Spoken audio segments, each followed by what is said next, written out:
If I have the very right memory, I think it's the year 2014 when we officially moved in to start helping out with the school. But this was out of, I think the proper way to term it would be, it was a result of making broad observations, because when the area was looked at, St. John's was one of the neighbors that was seen around. Of course, there are many other schools around. There's one down the road where we passed. There's one here. There are others down there, some private schools, small schools. But among them, St. John's was identified as one that was struggling the most. It is a government school. In the US, maybe they are called public schools. So it is very typical that most of government schools, especially in the rural setting, in the upcountry areas like this place, that they would be struggling so much. Now, struggling with what? They struggle with staffing. They struggle with getting even scholastic materials that would be needed for students. They struggle with structure development. St. John's is a bit lucky, though it's not really, because in other areas, students don't even have furniture to sit on. So lessons would go on under trees. So if we moved away and went miles ahead, it will be again a different situation. But being that this district, this area, has more than 2,000 primary schools, St. John's is among the forgotten ones, I should say, because they rarely even get government inspectors to come and see what is happening in the school. They don't get to know the real issues going on in the school. Now, the opportunity came when Greg and the team were able to observe that St. John's needed help in those key areas, like with staffing, helping with structure development. There are other things that were done to help improve the situation. So when we moved in, part of the things that was addressed was to help to increase the staff. So myself and Josephine went there, because by that time, in actual sense, they would have needed 14 teachers at least to help with around 350 students, so that they can learn throughout the day. So when we moved in, I think they had 5 teachers. The headmaster was the 5th during that time. And yet, he has to do administrative work. Oftentimes, he has to go away. And so, typically, it means 4 teachers had to be there to teach the 350 students, which is not really possible. So when we moved in, we added to the number and we became 6. Still not enough.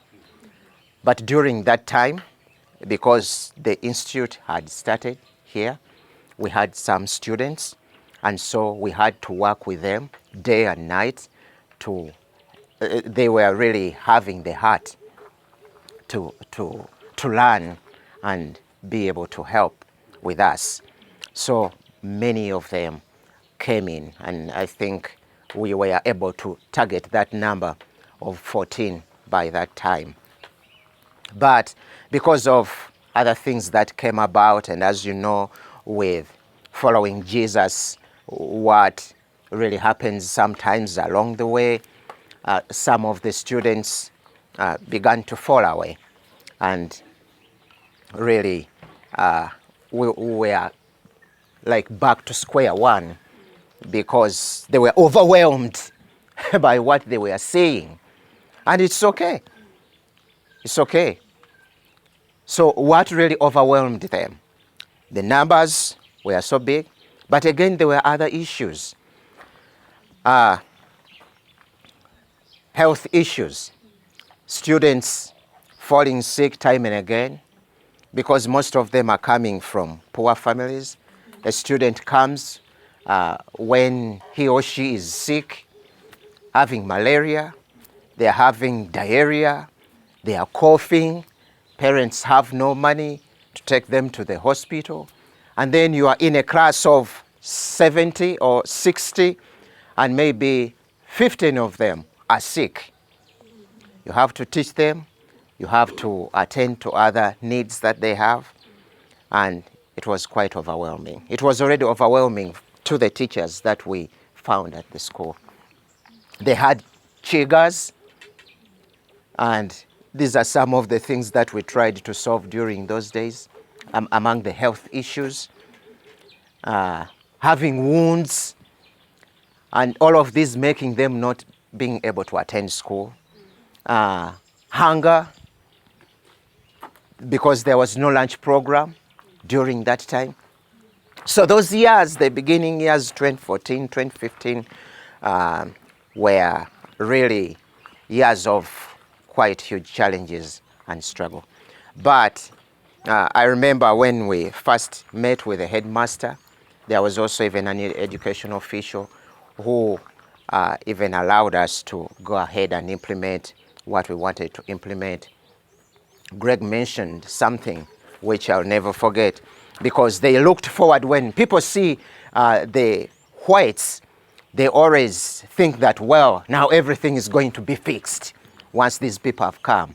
And so God is not seen in such moments, but we see the white man coming with the power to solve everything. Greg said, we will pray about this. We'll ask God to help with the situation. During that time, there is a block that you will see by the field. The roof was almost falling off.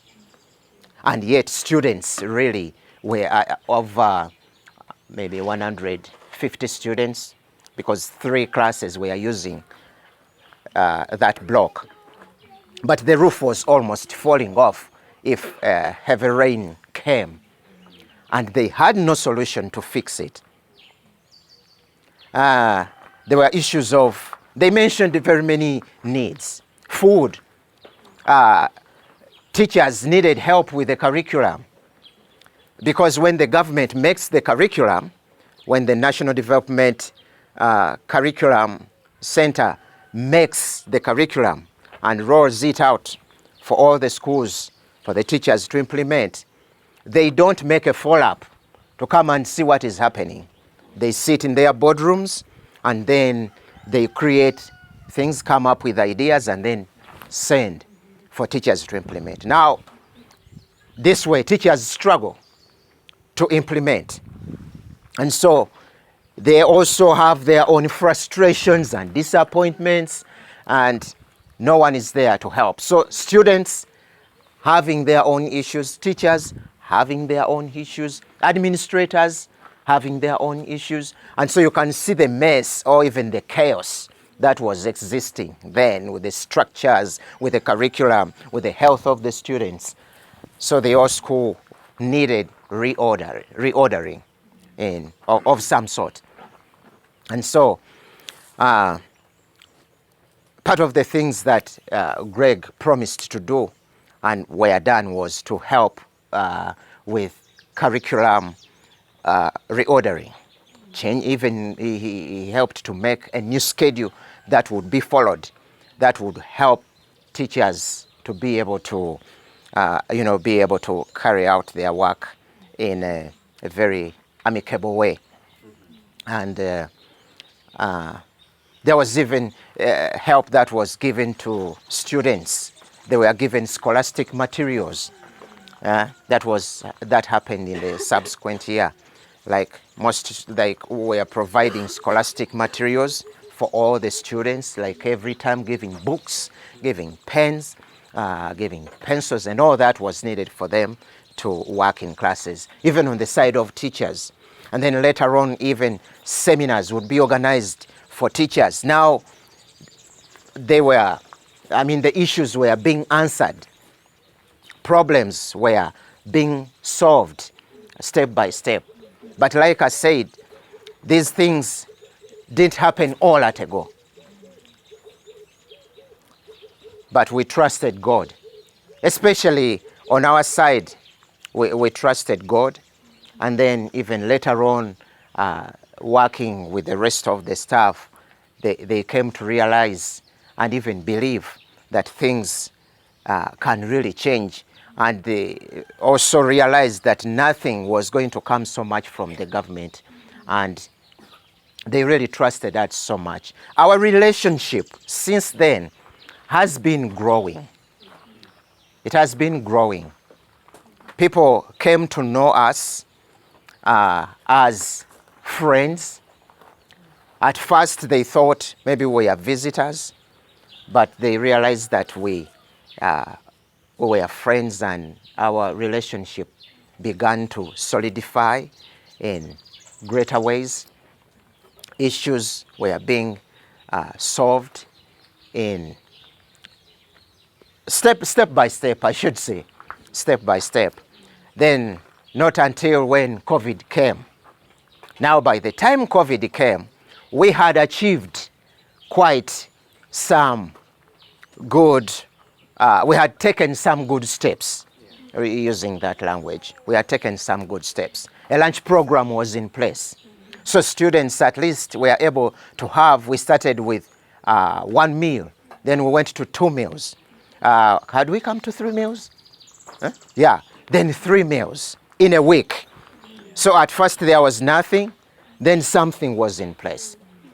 Where we also thought that nothing could happen, like the disciples told Jesus that this is a desolate place. What can we feed with these people? Yeah, because even us and some of the students that we were working with at that time, we really saw quite a number of impossibilities. Maybe even we thought we were also insufficient. Josephine and myself had taught by then. I think she's 1 year ahead of me because she started teaching a year before I came in. I think we had taught for 10 years. But when we came to St. John's, it was like we were starting afresh. Our eyes were being opened to realities that we had not paid attention to. It was like we were in a classroom, starting all over. Even our experience at that moment, at that time, seemed not to count because of what was before us, the needs that the students had, and even thinking about how we'd solve that. But even as we continued to learn the Word of God and going to teach, that helped us so much. And even with the encouragement that we received, the support that was coming from the team, we were encouraged and felt energetic and felt their presence. Sometimes when they would not be here, we felt it. And when teams kept on coming with the education side of it, helping us, then we also, got that energy and even hope. We were able to see beyond where our eyes could stop. So what was achieved made a difference, was noticed even by the surrounding people. I remember there's a time, because as I told you that there were issues with the structures, like the one I told you by the field. That one, the roof was fixed, and so people were able to see. Even inside the classroom, at first, students, I don't know whether you have ever imagined. So let's say this group, if we can divide it here, that's one group, and then the center here, that's another group, and then this one here. And then you have 3 teachers. You have one here, you have one here, and you have one here. They are all teaching different topics at the same time in this one space. That's what was happening in that block. So this teacher here is speaking to his students. Even that one is speaking. Even the other one is speaking. Even different classes. Different classes. Mathematics, this is English, language arts. This one is teaching Bible. All of them are happening at the same time. And some of the students from GOD experienced this. Stephanie Nsubuga, she experienced that. She was one of the teachers there. Who else? Steph even stayed back for some time. I would go to her class to be there, to encourage her. And she experienced it and felt it. She would cry every day. She would cry. And then during recess time, she would come out with her students. She would be playing. She found encouragement in her students.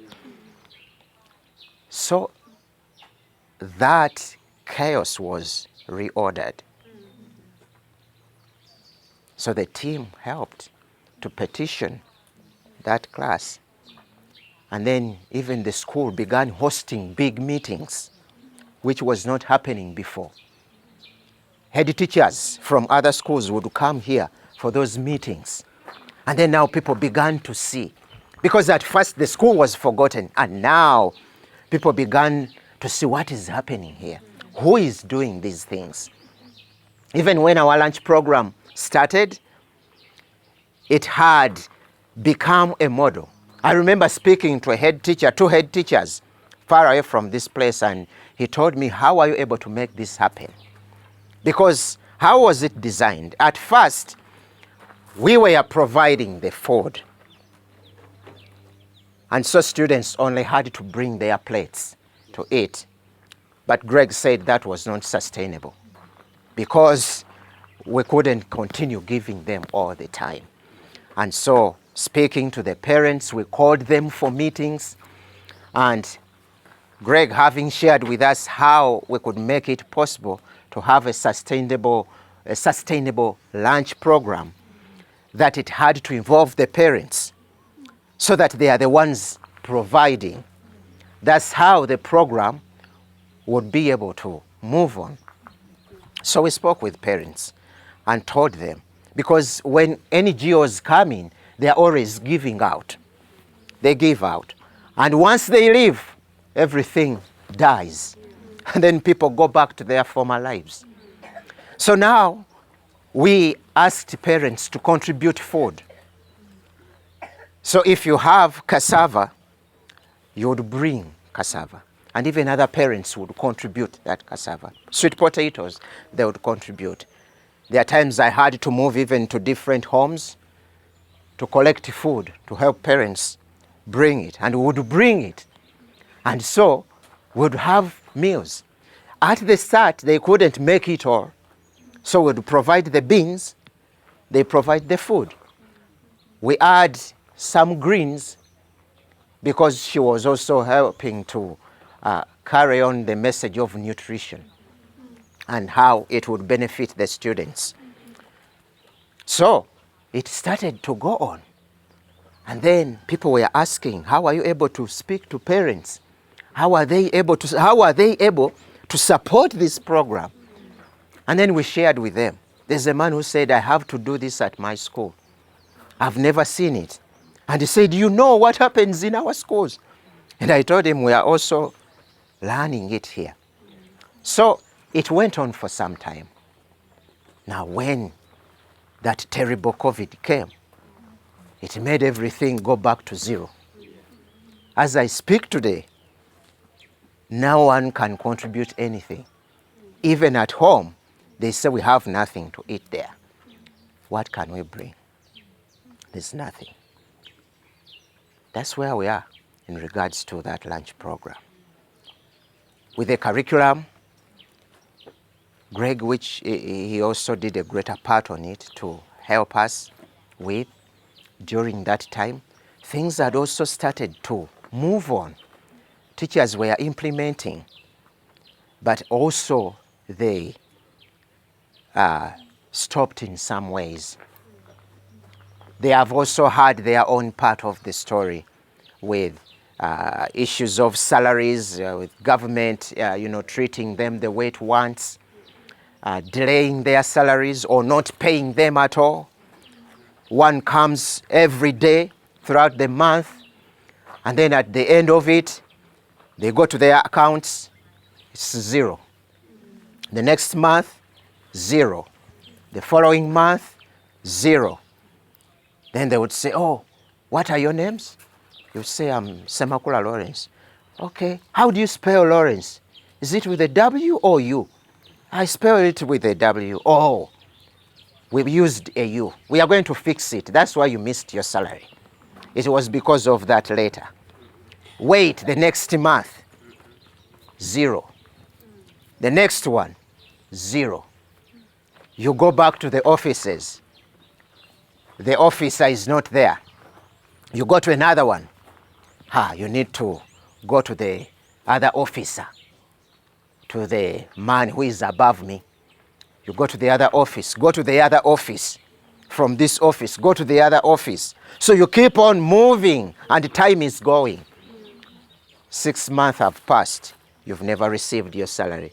And those are the teachers some of the teachers you have in schools like St. John's.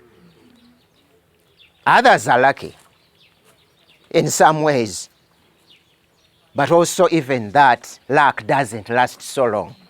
Maybe you would be receiving that salary for 5 months. You don't know what's going to happen in the other months. So there's how things have been happening on that side as well, bringing frustrations and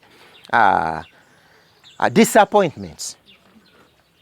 But you would see that people are willing. They are willing to serve.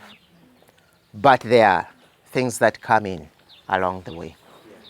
So we have, even parental involvement was very low by the time we entered the school. But later on, as we continued having meetings with parents, but even seeing the support that was coming, they have really loved us. When I say us, I mean Geode International. They have really loved us. Our reputation around, if I'm moving around Kabonge, I have to be careful so that I don't brag. You know, it is easy for me to brag. We've been loved because of the work that has been done. I know we have experienced hurdles affecting our progress, but the reputation that we have been able to achieve has been a result of that collective hard work, that support. So far, that's where we are at. I may have skipped some areas, but that's what I have for now. I can also say maybe little additions, maybe little clarifications somewhere, like one based on our missions. We went in with the education. That's one important factor.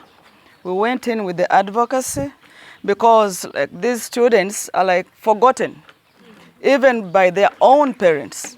Most of the students there are coming from their grannies' places, and where these parents would be the question. This parent is somewhere, maybe in the city, suburb, struggling with life, and the granny has to take care of this child. So at the time, we got to a place whereby I had to ask, everybody has a phone in Uganda. So I would ask this child, does your parent have a phone? Yes. Do you know the number? Find the number for me. So we began calling parents from wherever they are. We engage them. We talk with them. We are advocating on behalf of this child that is there.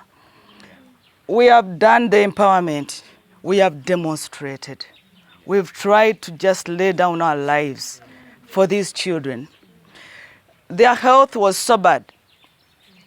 And above all, it was based on the education that the parents didn't have, the entire village did not have. So we've done education seminars, health seminars, particularly nutritional seminars. we are teaching our neighbors. So for us to be teaching them, it's all for the care and the love of this child. Very innocent children. Yeah. So we are there. It's very hard for you to work with people whom you don't share the same values. It is very hard. We are in two systems. We have our system, we have our heavenly system, they have their system. That was one big hurdle, and it still stands. But because of God's word and the knowledge we have, we try to navigate. Subversively we do. So, because of that system, they have to listen to the voice of their system. Like Simon was saying in the morning, the other voices. Like me and you have a voice that we should be listening to. They have a voice that they like treasure in a way that they hold my salary. That voice is in control of my salary. If I don't follow them, this school is a forgotten one in a way that it was a forgotten one. But today, I'm happy to say that because of our presence, you and me, the government eyes it now. They know it exists somewhere. But before, it's one of the schools. Int'l, where we came from, where the airport is the same district as this one. This district is so big. It takes in Int'l, but this is like the last part of this district on this side. And it is the last one, whereby the other one, where Bombo is another district. So there is a border of these districts at the hill, somewhere there. So this school, teachers are sent there like it's a punishment. You don't want to do your work, maybe someone wants your place, they can give a better bribe. They give out your place maybe near the city and then throw you. It's like we shall throw you to some place. Yeah, to Kabonge. It's like a throw. So if you just get something and throw, what is the good? I mean, how good is that? So they come with disappointments, some of them. But today, it's a different one because of our presence, that the government can see it and also even think about it. Maybe we can give a teacher's quarter to Kabonge. It was not there. I lived in Molan Po for 7 years. We were there since 2000 to 2007. That school was very forgotten. No teachers' quarters. Today, just last year, they got that teachers' quarter. You will see it. Now the government came in that way. And also it's doing some small things, small but very important because it's for the benefit of that child that's there. Yeah, so I would say our presence is real valued. And it has brought about the recognition aspect of it. Yes, from the government. It is even from the parents, even from the other schools. They can now see and try to take whatever we are doing to their place. Unfortunately, that headmaster that you talked about is a retired one now that wanted to implement what we do in his school. So that energy that you give in, it's valued energy. And God knows it and values it. We all value it. So we work like it's tiresome work. When we had the students, we would be training students in the night, like past midnight, then we go, and they did a good job. But because of the voices out there, the students also went away. The voices, that's a strong force. She's referencing the student teachers. The student teachers, They were training student teachers through the Institute program. Yes. And they were able to remediate the issue of lack of teachers. Yes. Remember, they needed 14, they only had 5. We were able to supplement completely. Yes. Through those two teachers. So they were, just like Paul Apostle and Timothy and the gang, they were laboring day and night. They were working with these teachers up to midnight. They were making an incredible difference. But those other voices that those student teachers were hearing from the city, from friends, people who just couldn't see, didn't have eyes to see, they were too strong. Yeah. So Yeah, that's about the student teachers. Another thing is about You were going to talk about the health initiatives that you implemented, including the type of assessments and wound care that you all did. I think that'd be good. yeah, when we looked at the health of the students, though we could handle the physical and some of it, like help them remove the jiggers, but we had to teach them Hey, Josie, what. can you just explain to them what a jigger is real quick? 'Cause I don't think most of them do. It's like a small, it's not a bag. Yeah, it's a parasite that will just get in any part of your body. It lives in dust, in a dusty area, very dirty, dusty area, and then it just gets on any part of your skin. And when it gets there, it just closes this part of your skin and it just grows from the inside. And its multiplication is real fast, that it entered one, but after maybe 3 weeks, you have like very many. And when you remove the one, you leave like an inch spot and open ones, open skin where you removed it. Now just imagine one having like 5 around here. What you will do, what will happen if you removed them. But we had to remove them. We had to remove them, we had to teach them, we had to call in parents. For such like had issues, I've had to call parents. They have had, students have had like big wounds, so I've had to call parents. Also, we have the cultural influence. God gave us this environment, and our medicine is in this environment. But the way you apply it is also a big thing. So, because of the lack of the education, because the lack of knowledge, my people are lost, Bible would say. So, people are lost. So I had called in some parents, talk about the situation, and then we visited homes, try to change these situations, try to teach them. We are not doing things for these parents at home. We are teaching them to do this at home. That's one way we're empowering them. Just teach them to do this, and then they will do it for the rest of the time. Yeah. Only that when COVID came in, just messed up things. We are having very many new parents from different parts of the country. Maybe those from Kabonge went to the eastern side, eastern to the west, north to south. It happened even in this area. So it's like we have to back to square one. We have to do more empowerment, more teaching, more everything. By the time we grew up, people owned lands in villages, so they had where to grow food. Unfortunately, today, many people don't own land in these villages. They don't have that land. It's All they have, land grabbing issue. yeah, even the land grabbing is there. So the health of these children was a mess. Though to some degree, this information that we've passed on to we've been teaching the parents, and then maybe the health seminars we still do here, are still doing some good job for us in those villages. Today you will see a different child. When Greg gets there, you will see different children compared to the ones we first saw there. At least we have more shoes in that school, and we did not provide those shoes. We just provided the education. We did not. So, Can we pause on that? Because you all have made so many good points that I think are going over the heads of a lot of people because they don't understand the challenging context with which you've had to work through. So let's back up for the Jigger initiative. Yeah, Jigger is not Jay-Z. It's an actual immune depleting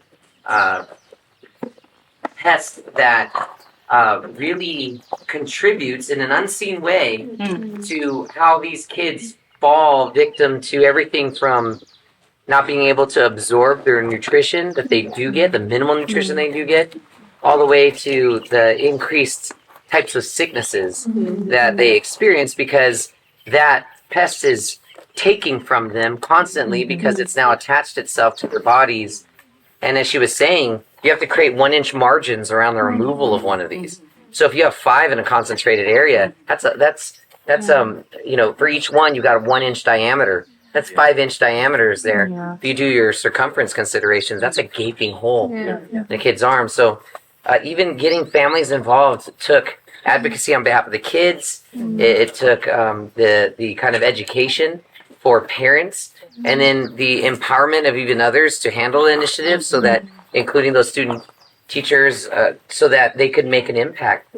And when she talks about the shoes element, most of you are going to be a part of organizations where they're like, okay, everybody, we need to gather shoes. We need to collect shoes. We need to buy shoes. We need to give shoes. Hey, these kids are barefoot. Let's get shoes, buy shoes, collect shoes. And what you just heard was so incredibly profound. They did not provide the shoes, but there are now more shoes at that school. And it's because they provided legitimate education. What I learned in the 90s, operating in Kenya, and then saw it again on repeat in the early 2000s in Uganda, is that there are many organizations who collect shoes, buy shoes, bring shoes here. They even give them to pastors, or they give them to school. Most of the time, after those organizations leave, the pastors will sell them to the secondhand market. The schools themselves will create a business. The headmaster, and even when I first started in Africa, I would feel like pretty judgmental against teachers, because I felt like they didn't care. I felt like they didn't have a heart for kids. I thought they were just puppets for the government. I was really upset with them. But the more I learned, and I'm so thankful for God's Spirit, because God's Spirit prevents us from making judgments. Do not judge, lest you also be judged. And so instead, we step back clearly, so we're not trying to remove a speck out of our brother's eye. And I genuinely had a log in my own eye. And I'm thankful to God that I didn't act on that log. But instead, I was able to learn they had struggles. When I first met Josephine, she had been teaching at a school that had not paid her in over a year. But she told me, I asked her, why are you still working there? For the kids. And I was so impressed by what kind of person it takes. What would you guys do if you weren't paid for one pay period? Tell the truth. What would you do? You'd either quit or you'd raise Cain, right? And then don't you guys have some kind of recourse? Like, what can you do? Right? The Department of Labor, you can put in a report. You can go to the media. You can get all kinds of attention. But the government is their boss here. Who are you going to go to if the government decides? And when Lawrence was saying that they'll say a W but a U, guys, those people weren't telling the truth. They were making them run around. They're running them weary. So you see these teachers and they don't have an income. How do they support their own families? And then you've got all these other families who aren't aware of how to make things happen, and everybody's just living in this incredible poverty mentality that then depends on the saviors from the West, the white super people, to come over and to distribute shoes. And what you just heard was a miracle. That these kids have shoes, because I've also seen where you can provide shoes to kids and the kids don't wear them. They just don't wear them. Why would they care? And I even know some white missionaries who are like, who cares? I didn't wear shoes when I was a kid. But they didn't live here. And so much enters through your feet.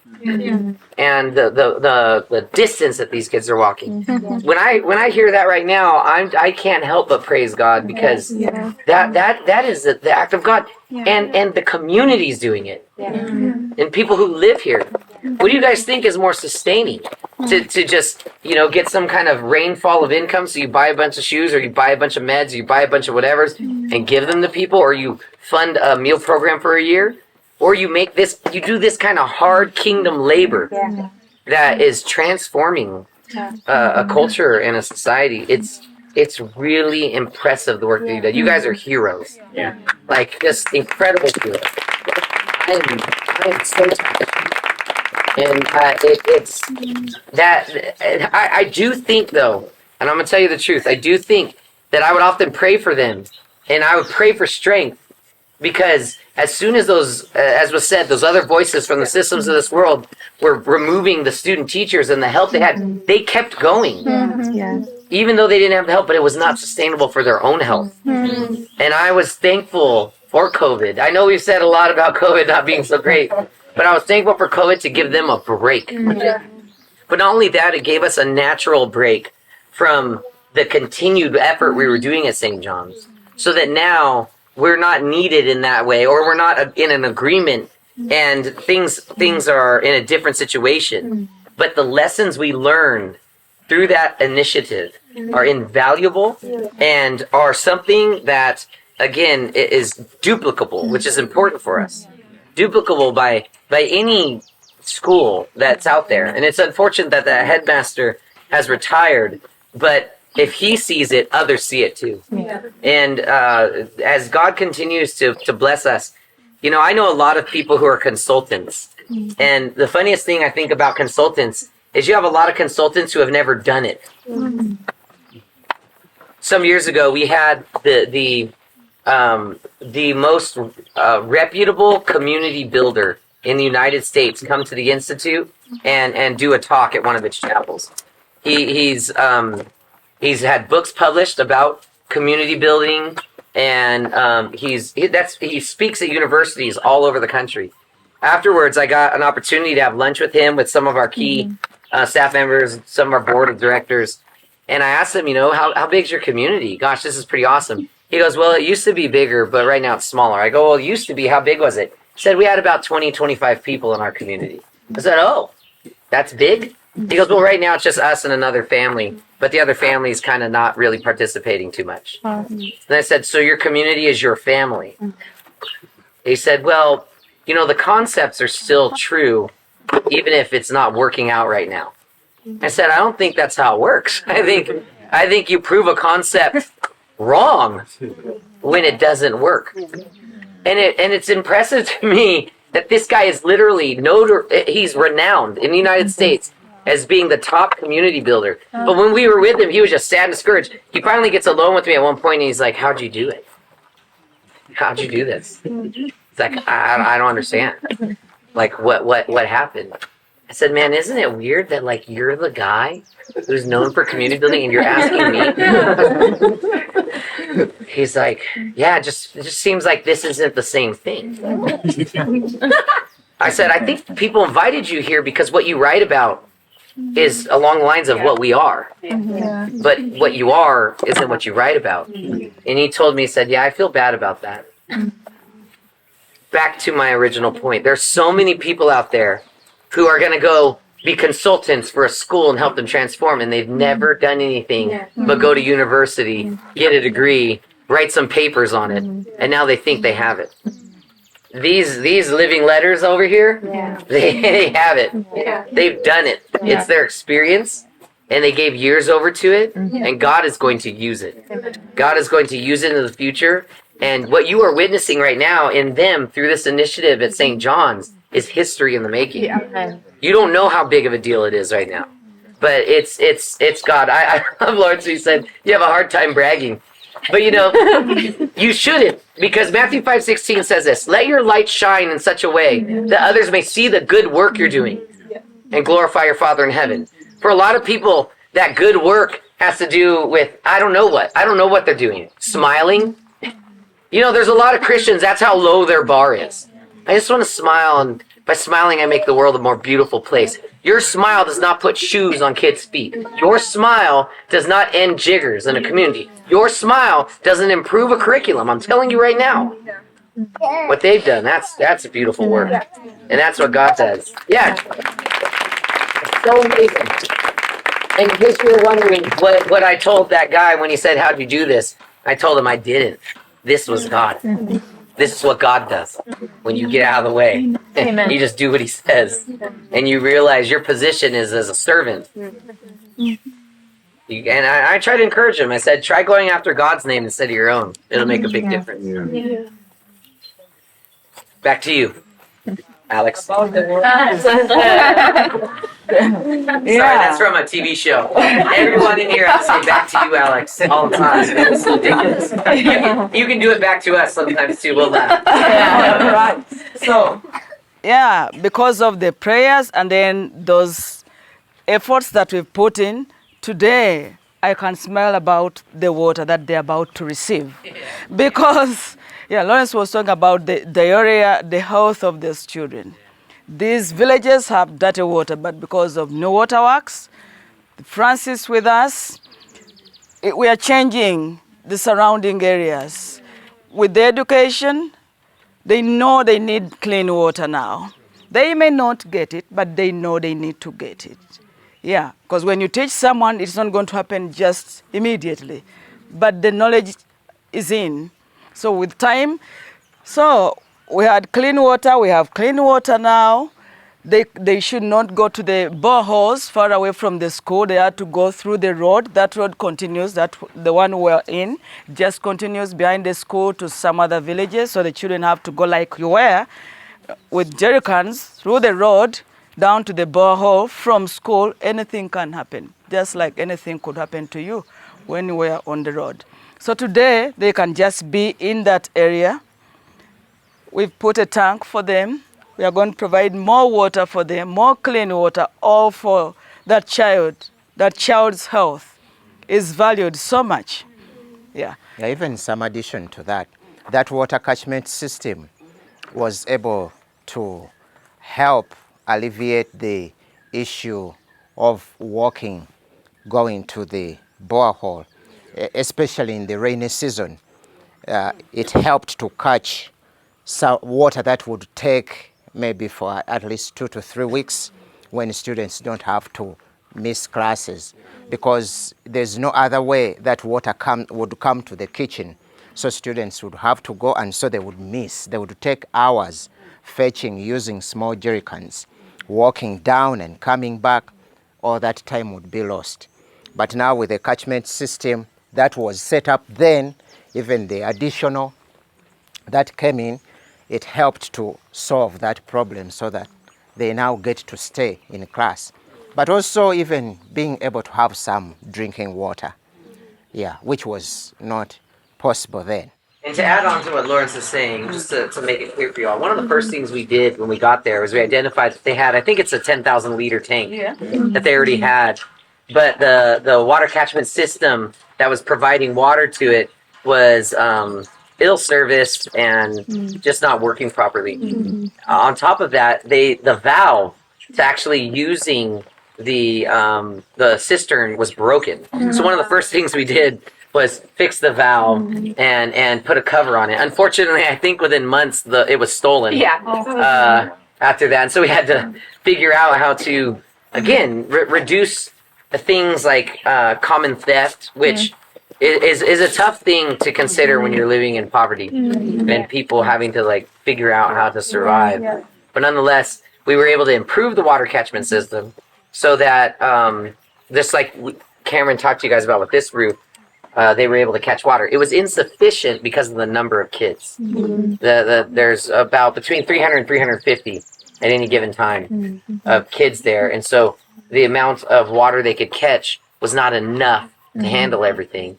Hence our project with the wells and to pipe water over. All again to keep them there, which if you remember that Genesis study and that consideration, part of our responsibility so kids can get an education, just like God did, is to provide water accessible where they're at. And so that's part of our valued conviction that comes from the voice of God. Not because I'm telling you guys, so you can solve so many problems without God. You can. People do it. The book of Ecclesiastes, Kohelet will say money answers everything. But only the things done for Christ last. Faith, hope, and love are the things that abide. If you want to do something that's lasting, if you want to make a change that actually promotes people towards becoming who they were supposed to be in the image of God, you have to do it God's way. And when you do it God's way, it's going to require that faith, hope, and love. Every effort. And I'm with you, Josie. I can also rejoice as they make this happen. And I do think you all need to know that if anything has been done here in Africa with New Waterworks, it's really been Francis Lubega who's done it. I don't care what people tell you it's someone else did. It's this man over here who is our... He really worked hard. He really works hard to make sure that he learns a lot of things really fast. God has really blessed us with some gifted cooperatives. And if you don't know why we call them cooperatives, you should hear in there operative, right? These are we have so many operations that we do. If you think in the agency paradigm, you have your operatives in different locations, and they're cooperatives because we're co-laborers and we work together. And it just goes with the language of because we're their cooperatives to them. So when they come to the U.S., they'll be like, these are our cooperatives. And that will happen one day. One day they'll be taking teams from here to there. And we'll be them and they'll be us. I'll still be me. I don't know if I can be something else. But it's like God has really blessed us with the right people. I was thinking about that yesterday at Bombo. Because they all came from that relationship there with that church. And how that church, there's hardly anybody there who was there when we were there. Which is very different than our ministry. Over 20 years, we have over a 90% retention rate. Wow. With people involved in our ministry over 20 years. I think it's actually higher than 90, but I'm being conservative right now, which is unprecedented. If you don't know anything about like even Christian K through 12s, the turnover rate for retention in the United States is 60%, meaning you keep 40% turnover every single year. Okay, and it's in some places it's 40%, so 60% turnover. Christian colleges, it's 40% turnover. In churches, it's 40% turnover of churches who are our size. So for us to have less than a 10% turnover, which is over the course of 20 years, those stats are based upon 1 year. Ours is over 20 years. That comes from learning God's word. Yeah. And the things that they're doing, they would not have the energy, they would not have the mind. Because this is the mind of Christ at work. They're all. I think that if when history tells a story, history may misplace or misdiagnose them and just call them all geniuses. Except that it's informed by the fact that while they are geniuses in this world, they were empowered by God, and God is using them. And you're getting. I love how their confidence is emerging in ways where you get to see all their respective talents and giftedness. And they're truly role models to all of us. And I pray that you appreciate your time together. Did you have anything else you wanted to add? No. Okay. Yes, just say one thing, because none of you has seen an open well of water where our children would draw water from. I was with Genesis, and then I told her down under that tree is where Lawrence would get his water. In that open well. I don't know whether they will get a chance to see one. It's where these children were getting water. There is an open one somewhere past maybe my house, some village there when the borehole is broken, and that's what they had to take. You can get over 6 diseases, and they're terrible. They're deadly from just dirty water. Yeah, so we are trying to avoid that, at least with giving them clean water and educating the masses out there. I think that. Yes, perfect. Okay, everybody. Let's thank Lawrence. If you're assigned.